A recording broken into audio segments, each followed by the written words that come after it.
I mean, what are some of the other things that could help people manage this transition from what our world used to be like to whatever it is emerging? And I'm fascinated that it feels that it could be quite simple. It just requires focus, I think, from leadership, right? Yes, it does. And not just leadership, because the last part of my LEAP framework is all about participation.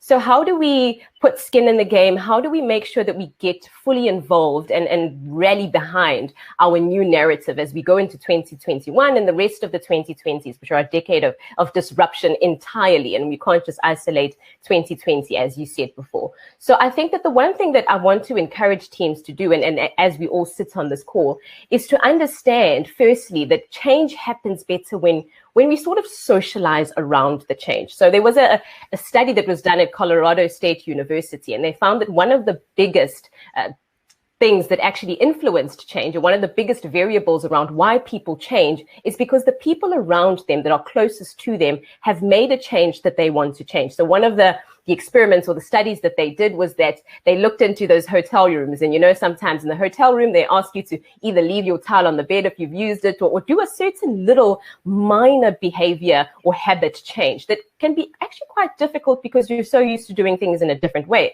So what they did is they actually started to put up these little signs, and you may have seen these before, the ones that say 80% of people who have been in this room, the exact same room that you've been in, have hung their towel after, or have laid the towel on the bed after they've used it. And what that does, because you and I are social beings, it really triggers that sense of ownership, that sense of belonging.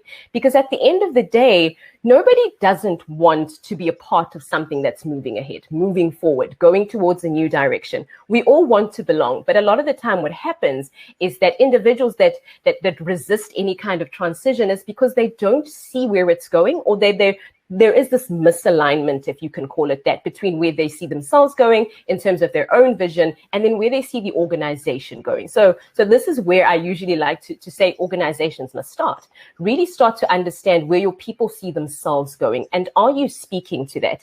Because buy-in from the individuals within our teams at this time is so critical, especially, the volatility of the times that we're going through really mean that at the individual level, everyone is starting to question, not just, I've launched a poll the other day that found that most people are asking themselves the questions about their purpose as individuals, because that's what happens during times of disruption. Everyone starts to look in.